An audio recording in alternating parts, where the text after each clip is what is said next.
Good afternoon. It's an honor to be here. Thank you very much, Ellen, for your splendid introductions and your leadership. Wendy, if she's out here somewhere, thank you for what you do. And if I can find a gray-haired gentleman here with a full mane of hair, my good friend Weich Fowler, who's your chairman. Weich and I have been friends for 45 years now and have been working together since then. That was back when we were in kindergarten, just in case you know. I'm going to try to take a somewhat longer view and sketch out something of what I would call a bit of an ideal to try to see about building security in the Persian Gulf in the broadest sense, and to devise a few propositions that I think might be supportive of it. I'm honored to have followed these three outstanding speakers, and I'm tempted to say I agree with everything Emile Hokayem said in one of the finest presentations I've heard, but then I just have to sit down and wouldn't have anything more to say. Let me start off with 6 propositions. Number one, the United States is in the Middle East to stay.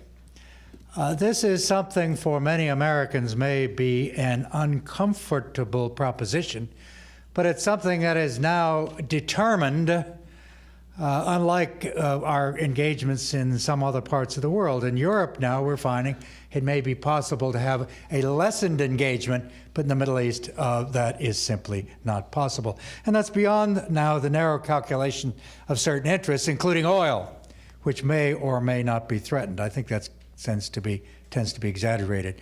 Secondly, the old system of security in the Middle East and the Persian Gulf has been shattered, such as it was by the Iraq War.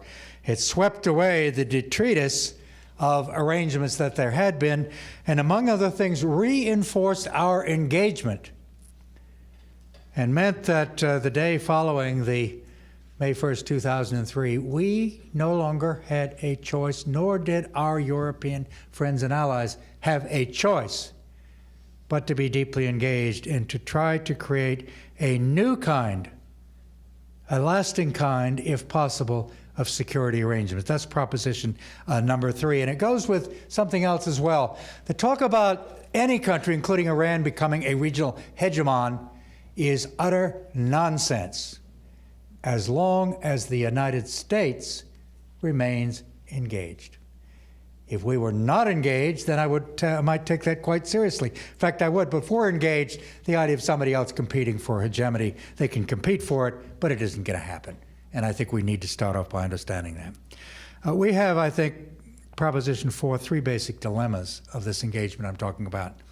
Number one is the tolerance over time, and I think the Admiral put it very nicely, very neatly, what one would have to do for a long-term strategy. That includes persistence. But what is the tolerance of the American people continue to spend blood and treasure in this particular region and in its extended dimensions?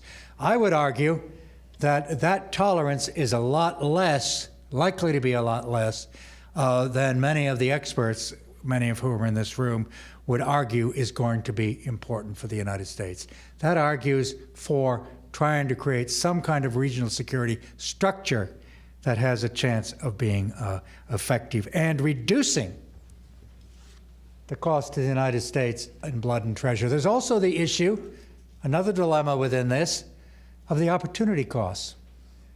The amount of effort we are now having to put into the Middle East takes away from other things that we need to do in addition to what we have to do in the Middle East. China, Russia, the economy, climate change.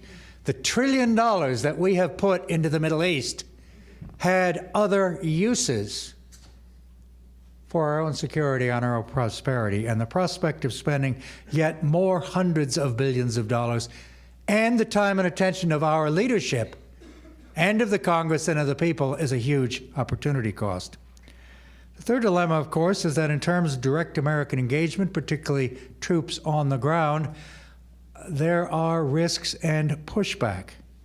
The unacceptability in a number of areas of Western troops on the ground, as we saw after the Persian Gulf War and Saudi Arabia in 1991. What I thought was, and said so at the time, was one of the stupider things we had done was to keep troops in Saudi Arabia.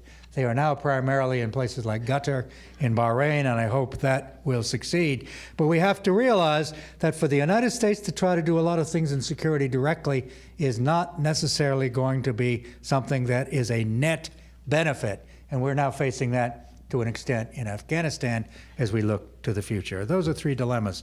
Fifth proposition, and this has already been touched upon, but we have to understand that the Middle East and South Asia, from the Levant all the way to the Hindu Kush, is in effect one region, not several regions. There are various parts to it, but they are interconnected, and that an American strategy for the region, a grand strategy, has to look at all of these in relationship to one another. And I regret to say the United States government is not yet doing that. It is not easy, but it has to be done. And the final proposition in this part of what I'm going to say, picking up on what the Admiral said, security is a composite. Not just military, but also non-military efforts, political, economic, and the like, as we're seeing in Afghanistan and in Iraq. And the requirement is to integrate these different instruments, as we are not doing very ably. Now, if there's going to be a new, first, with regard to going beyond that, there will be a system of security. There's always a system of security. It's what happens. It's the totality of events. The question, can there be a new structure of security, which is something you consciously design, put together attitudes, practices, and institutions, and see if it can be effective.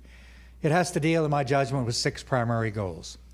First, it has to meet the if it is possible, to meet the security interests of all the local countries, at least as many as possible. That means if it's going to succeed over time, it needs to be open to all if they will play by the rules that emerge in this. There must be incentives for all to see their security better off by taking part in this rather than working against it. A capacity to limit, it must have a capacity to limit the spoilers, with or without external support in limiting the capacity of the spoilers.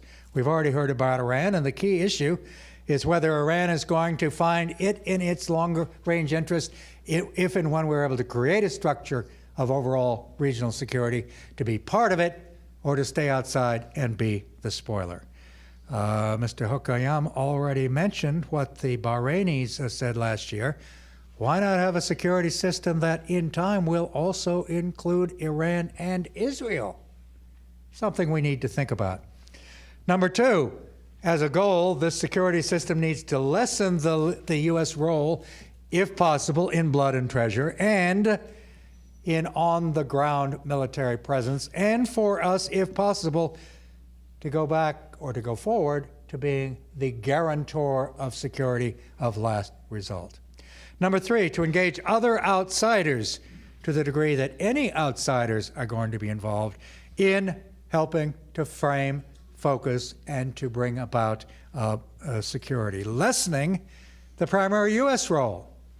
Let us face it, there is more of a lightning rod for Americans than there is for a number of other countries, possibly excepting the British and the French.